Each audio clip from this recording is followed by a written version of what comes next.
qui ne peut pas mener à des conclusions probantes. Je m'explique. C'est-à-dire que chacun peut dire que telle justice est indépendante, telle autre justice ne l'est pas. Le bâtonnier de l'ordre des avocats est convaincu que le magistrat est indépendant et que l'exécutif doit présider le Conseil supérieur de la magistrature. Il appartient au magistrat de faire prévaloir son courage, sa liberté, son indépendance. Le président de la République est la clé de voûte des institutions. La clé de voûte des institutions doit toujours répondre à la fin de son mandat auprès du peuple sénégalais de la manière dont il a géré nos institutions. Le représentant de l'ordre des avocats pointe du doigt les contraintes économiques et sociales qui seraient à l'origine de certains maux notés dans le secteur. Il faut également que l'on soit juste. Ce qui influe sur l'indépendance du magistrat, ce n'est pas seulement le politique, c'est également l'économique. En cela, nous parlons des faits de corruption, c'est également le social. Pour le ministre de la Justice, les nouvelles lois exigent une bonne formation de l'avocat pour espérer assurer la défense d'un client. Et nous changeons de registre. Les commerçants révèlent que 125 milliards de non-francs ont été décaissés par la BAD pour l'exploitation de 25 000 hectares de terre dans le département de Podor. Ils affirment qu'ils comptent accompagner les femmes dans la transformation du riz en mettant sur pied des unités modernes de transformation. L'UNACOIS Diapo faisait face à la presse ce matin. C'était en présence de Fatou Bintou Diagne.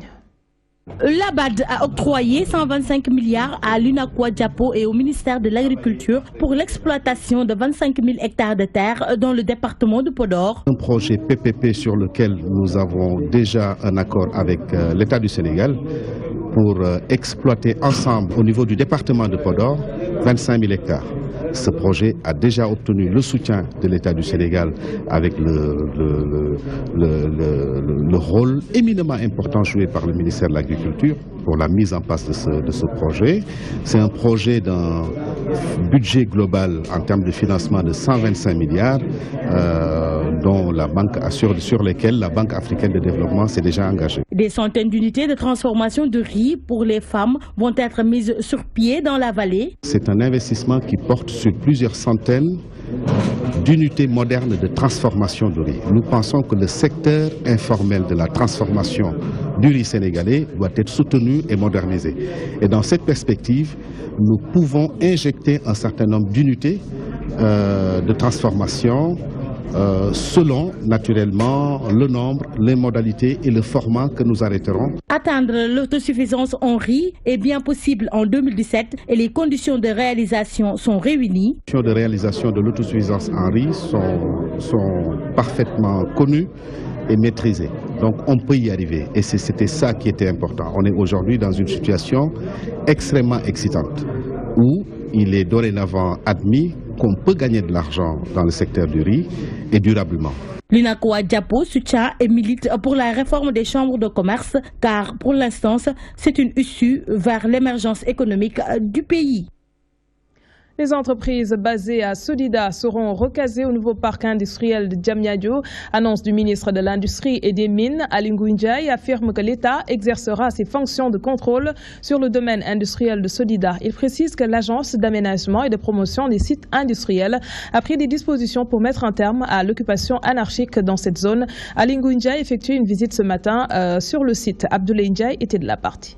Sodida et la Sonipi, des sociétés qui traversent d'énormes difficultés, qui ont pour nom manque d'espace, de sécurité, l'occupation anarchique des mécaniciens. Après plusieurs années d'existence et une performance réalisée, ces deux sociétés veulent ainsi passer à une autre étape, l'émergence. Sur ce, la visite du ministre de l'Industrie et des Mines leur a permis d'exposer leurs mots. Le ministre Aly Ngouille Ndiaye a eu une oreille très attentive à ce discours. Il nous promet des solutions. Un problème, forcément solution. Nous venons de voir un projet proposé par la PROSI. Je pense que le même projet le sera pour le domaine industriel de Dakar. des doléances qui ne tombent pas dans l'oreille d'un sourd. Le ministre promet des solutions. Il s'agit de recaser certaines entreprises qui veulent quitter et encadrer celles qui souhaitent rester sur place. Donc aujourd'hui, si vous regardez dans la zone Sodida, les entreprises industrielles elles-mêmes sont à l'étroit dans les hangars qui leur avaient destinés. Avec la croissance qu'elles ont connue, certaines entreprises ont commencé à occuper la place publique. Nous sommes venus aujourd'hui constater avec eux pour voir comment les aider. Loger, c'est ce qu'ils veulent carrément quitter. Et deuxièmement, loger, c'est ce qu'ils veulent aujourd'hui, des abris pour leurs succursales et autres. Il y a toujours des solutions quand un problème est correctement posé. Et le problème nous a été posé. Et je pense que nous sortirons d'ici avec une solution.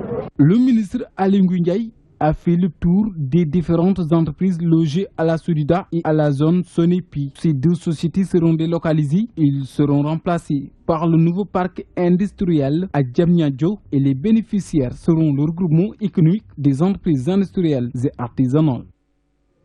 La maison de la presse est devenue officiellement le temple des acteurs de la presse. Le ministre de la Culture a remis officiellement les clés de bureau aux associations privées de la presse. Mbagnick Ndiaye a tenu à préciser que c'est l'État qui valide les critères de recevabilité pour céder ces bureaux.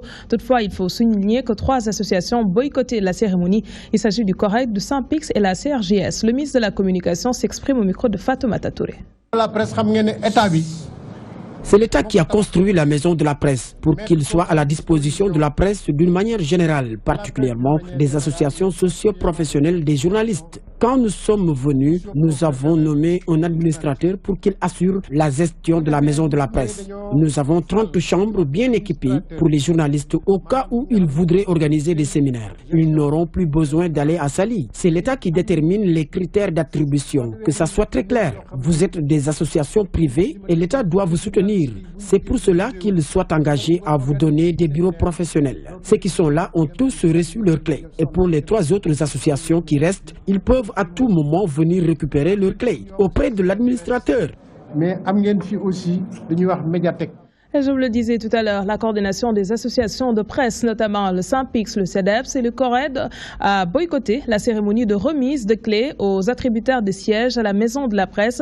Un acte que le président du CEDEPS, Mamadou Ibra Kane, explique par un manque de concertation du ministre de la Communication avec les différents acteurs. L'administrateur de la structure, Bara Ndiaye, minimise et déclare que sur 14 bénéficiaires, 11 ont reçu les clés, dont les membres de la coordination des associations de la presse en ligne. Code Ndiaye nous en dit plus. Le Conseil des diffuseurs et éditeurs de la presse est l'une des associations qui ont boycotté le ministre de la Culture lors de la remise de clés aux attributaires de sièges à la Maison de la Presse. Son président s'explique sur cet acte. Il évoque un manque de concertation. Il n'y a pas eu de concertation avec le nouveau gouvernement.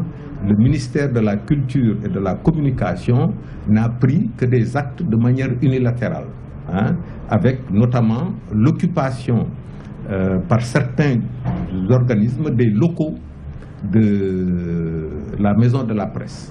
La nomination d'un administrateur. L'administrateur de la Maison de la Presse temporise.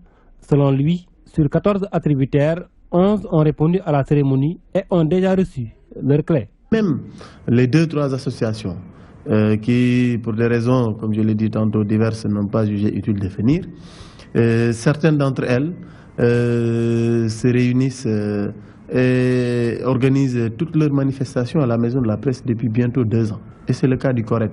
La nomination du directeur de la structure, un autre grief du CORED à l'endroit des autorités. Le directeur général ou l'administrateur de la Maison de la Presse doit être nommé par un conseil d'administration dans lequel seront représentés les journalistes et toutes les associations de journalistes. Et tel n'a pas été le cas. C'est de manière discrétionnaire que le ministre de la Culture et de la Communication a nommé cet administrateur-là. L'administrateur rejette en bloc ces allégations.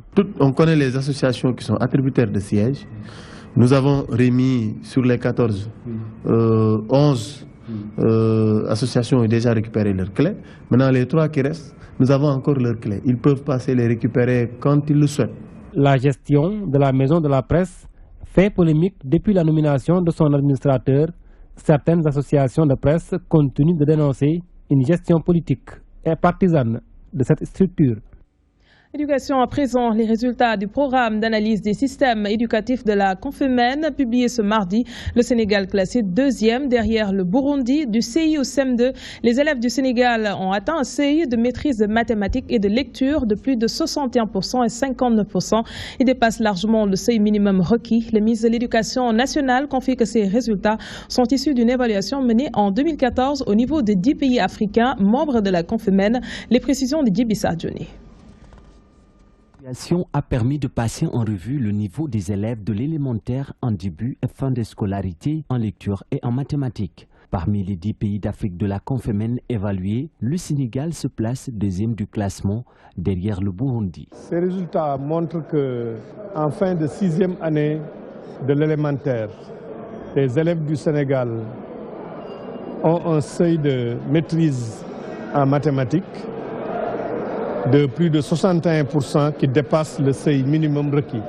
Et en lecture, donc langue et communication, de près de 59% qui dépasse le seuil minimum requis. Selon le ministre de l'Éducation nationale, cette performance est le fruit d'un long travail abattu dans ce secteur. Les facteurs déterminants de la réussite des élèves qui ont été exposés montrent qu'un des éléments clés de réussite, c'est le niveau des enseignants. Entre 2014 et maintenant, nous avons relevé le niveau de recrutement et de formation des enseignants. L'autre facteur clé, c'est la disponibilité du manuel scolaire. Entre 2014 et 2016, tous les élèves de l'école élémentaire ont été dotés gratuitement en manuel scolaire.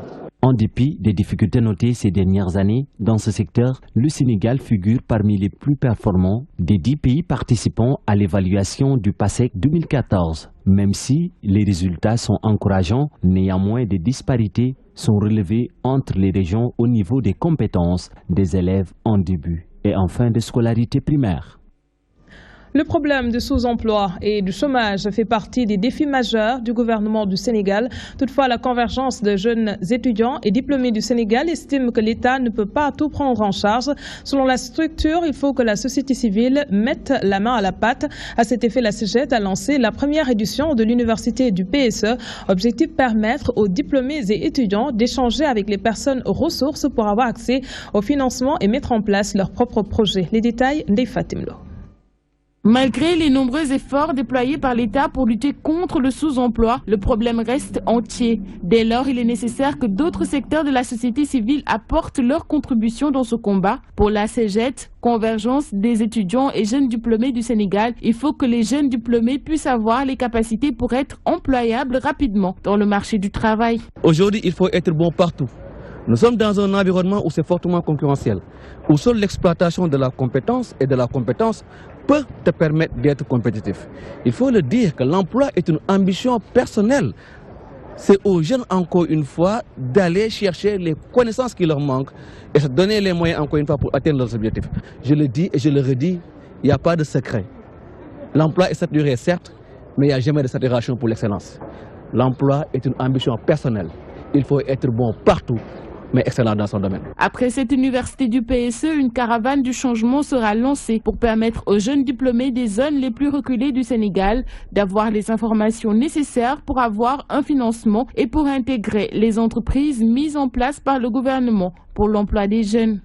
Le PSE mobile, c'est la caravane du changement où on va inviter toutes les structures qui œuvrent autour du plan Sénégal émergent et les délocaliser dans les villages pour que ces jeunes qui sont aujourd'hui dans ces localités lointaines puissent eux aussi s'approprier encore une fois de toutes ces opportunités qui œuvrent autour du plan Sénégal émergent. À l'horizon 2020, le PSE compte créer 6000 emplois. Une jeunesse bien formée est la base fondamentale du développement. Cette première édition de l'université du PSE est l'occasion pour les étudiants d'avoir l'opportunité d'échanger avec les partenaires de l'État qui veulent mettre fin au sous-emploi des jeunes. La représentation de l'Afrique dans les médias internationaux débattue par BBC Afrique et le CESTI, le rédacteur en chef de cet organe de presse international soutient que les journalistes africains doivent connaître l'histoire du continent pour une plus grande visibilité de cette partie de la planète. Notre stagiaire Adjarandia était sur place. La BBC s'engage à donner une meilleure représentation de l'Afrique aux yeux du monde. Selon le rédacteur en chef, l'Afrique a longtemps souffert aux préjugés des médias internationaux. Nous pensons qu'il y a énormément de choses sur le continent africain à relayer. Il ne s'agit pas seulement de la famine, de la guerre, de la destruction, de morts, mais il y a souvent des informations positives, une autre image de l'Afrique qui doit être relayée. Et c'est la raison pour laquelle la BBC a décidé, entre autres, d'ouvrir un grand bureau ici à Dakar. Et il y a une quarantaine de journalistes qui y travaillent. Et notre objectif, c'est de travailler et de faire en sorte que corriger, si l'on peut dire, cette image du continent. Toutefois, Mamadou Moussaba salue le travail des journalistes africains dans les médias internationaux. Nous avons énormément de respect pour ce qui se fait dans les pays du Sud, les radios. Et les journalistes, les jeunes journalistes, ils sont créatifs, ils sont animés de bonnes intentions. Ils ont envie d'aller de l'avant et, disons, de raconter de façon quotidienne ce qui se passe sur le continent. Ils sont bloqués quelque part par la question des moyens, par la question de la formation. Et c'est dans ce sens qu'aujourd'hui, une rédaction ou bien une radio comme la BBC peut aider. À travers quoi? À travers des partenariats. BBC travaille en synergie avec des journalistes africains pour mieux véhiculer l'information dans le continent. Pour le rédacteur en chef, il est essentiel que l'histoire de l'Afrique soit tracée par des journalistes africains eux-mêmes.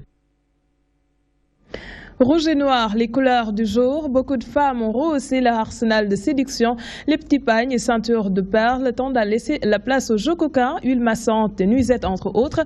Les boutiques d'accessoires de séduction fleurissent à Dakar, très appréciées par la gente féminine, mais aussi par les hommes. Elles sont accessibles à toutes les bourses. Un dossier qui porte la signature de Ndeye Fatim Lo.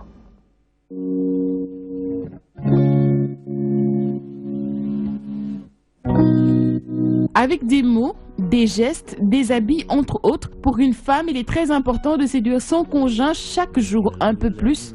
Très prisées par la gente féminine, ces boutiques d'accessoires de séduction fleurissent de plus en plus dans les artères de Dakar. Objectif, aider les femmes à ferrer leur mari. Ça permet aux couples de ne pas rentrer dans la routine. Ça permet aux couples de vivre un peu, de ne pas se sentir submergé par la réalité de la vie.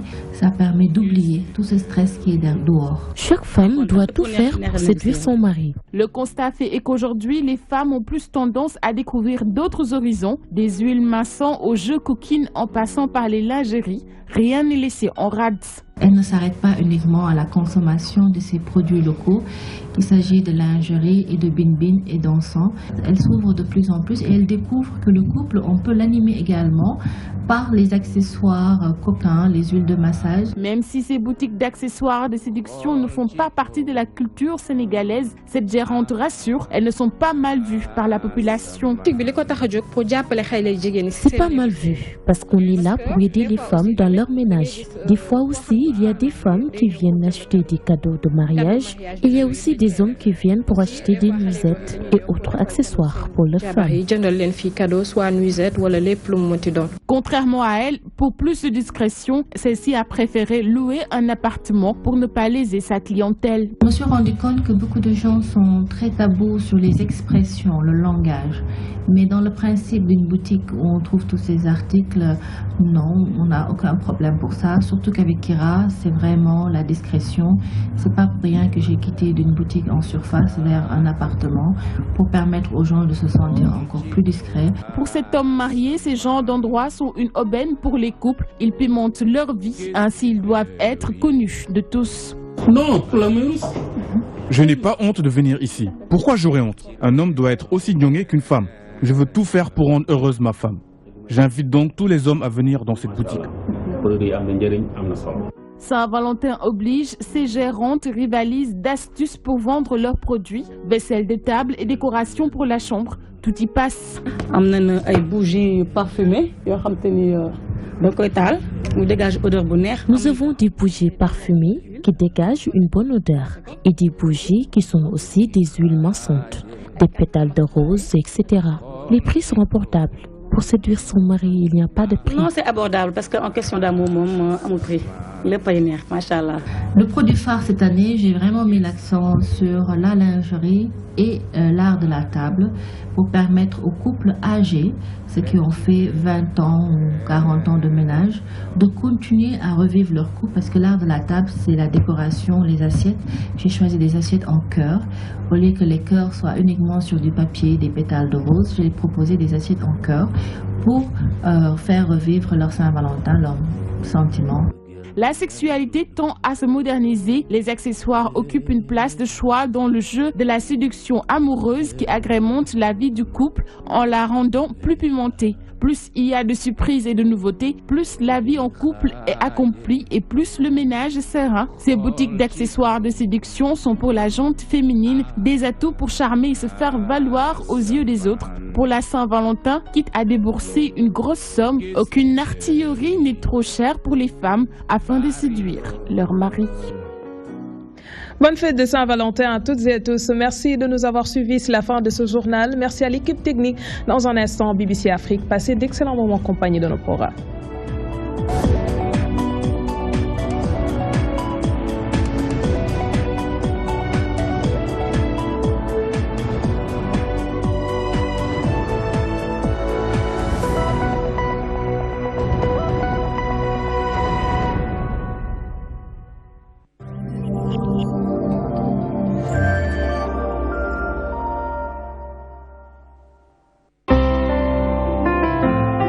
Bismillahirrahmanirrahim. La ilaha illallah. La ilaha illa ant. Allahu Akbar. Alhamdulillah. Une initiative, une innovation, un concept. Caille débattre. Caille débattre, la compétition de débat interscolaire et interuniversitaire qui donne la parole aux jeunes de 16 lycées, 16 établissements supérieurs, 2 vainqueurs. Des débats de très haute facture sur des thèmes politiques, économiques, sociaux, culturels et j'en passe. Tout cela dans une ambiance explosive. Ce sera très bientôt.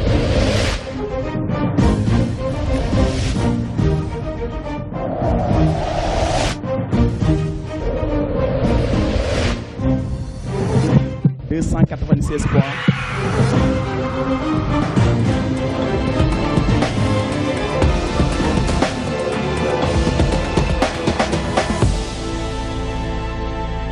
Pour vos annonces publicitaires, contactez notre service commercial.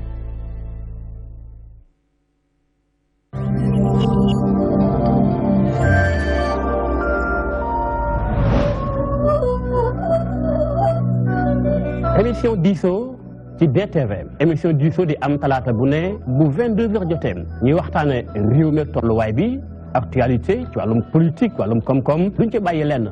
ñu feex waxtaan ak ay kàngam ci réew mi mbaa ca bitim réew seen émission Diso ci seen télévision DTV bàyyiwut lenn ak fenn talaata bu ne bu 22h jotee bu ko kenn.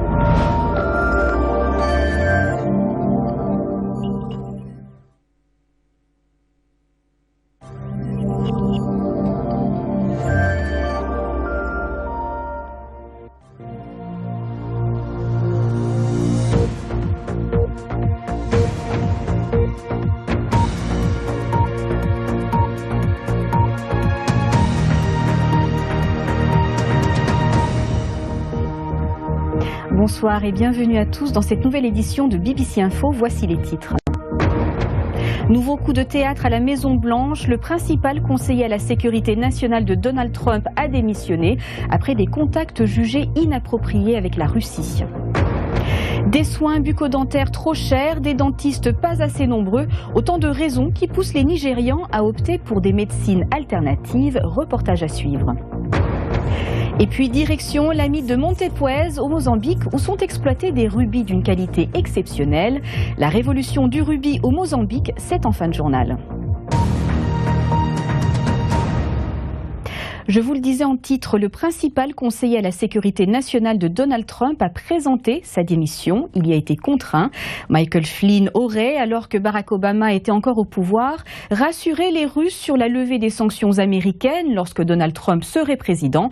Le Kremlin, pour sa part, se refuse à tout commentaire, qualifiant ce dossier d'affaire interne aux États-Unis. Emmanuel Coste. Voici Mike Flynn à la Maison-Blanche, juste avant sa démission, assis, seul au premier rang lors d'une conférence de presse. Et une poignée de main avec le vice-président Mike Pence, l'homme qui l'a trompé par inadvertance.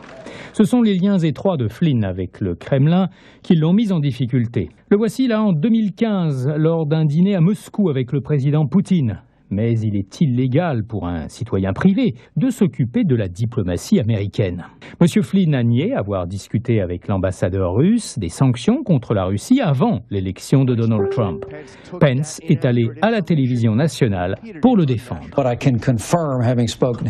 Ce que je peux confirmer, c'est que cette conversation a eu lieu au moment où les États-Unis avaient pris la décision d'expulser des diplomates qui n'ont rien à voir avec ces sanctions.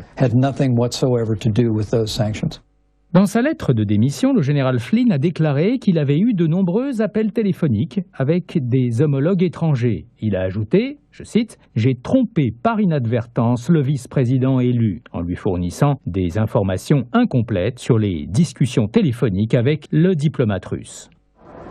Ces appels téléphoniques avaient été surveillés par des agents de sécurité américains et certains détails ont filtré dans la presse. Donald Trump n'entretient pas de bonnes relations avec le renseignement américain et en représailles, il fuite des documents à la presse, ce qui compromet ses ambitions sur la politique étrangère. La démission de M. Flynn est intervenue après une série de déclarations contradictoires de la Maison-Blanche. Ils ont d'abord dit que le président avait confiance en Flynn, mais peu de temps après, le porte-parole de la Maison-Blanche a déclaré que le président évaluait la situation. Il s'entretient avec le vice-président à propos de la conversation qu'il a eue avec le général Flynn.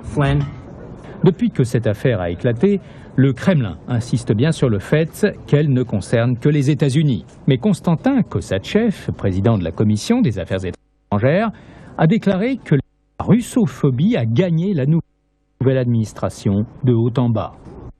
Le général Flynn n'est plus là, mais des interrogations subsistent sur les liens que le président entretient avec le Kremlin, et certains démocrates ont exigé un briefing confidentiel au Congrès sur Michael Flynn par le ministère de la Justice et le FBI. Le chef de la diplomatie britannique est en Gambie. Boris Johnson devrait s'entretenir avec le président Adama Barrow. Au menu des discussions, le retour de la Gambie au Commonwealth et à la Cour pénale internationale. Boris Johnson devient ainsi le premier haut responsable occidental à visiter ce pays d'Afrique de l'Ouest depuis le départ de Yahya Jammeh. Le point avec notre correspondante régionale à Dakar, Léon Ouedraogo. Pour sa première visite en Afrique en tant que chef de la diplomatie britannique, Boris Johnson a choisi la Gambie. Il s'agit d'une visite importante. Pourquoi ? Eh bien d'abord parce que la Gambie vient d'élire un nouveau président, Adama Barrow. Et par cette visite, le Royaume-Uni montre ainsi son soutien aux nouvelles autorités en place. Cette visite est également importante car la Gambie s'est engagée à réintégrer le Commonwealth, un club de 52 pays issus à majorité de l'Empire britannique. La Gambie a quitté le Commonwealth en 2013, une décision prise sous la présidence de Yahya Jammeh. L'ancien président estimait que cette organisation était une institution néocoloniale. Le Commonwealth n'est pas la seule organisation que la Gambie souhaite réintégrer. Adama Barrow veut aussi renouer avec la CPI, la Cour pénale internationale. En octobre dernier, le pays avait annoncé son retrait de la Cour, estimant que celle-ci visait uniquement les pays africains. À noter qu'après la Gambie, Boris Johnson doit aussi se rendre au Ghana, un pays qui vient également de connaître un changement démocratique avec l'élection de Nana Akufo-Addo.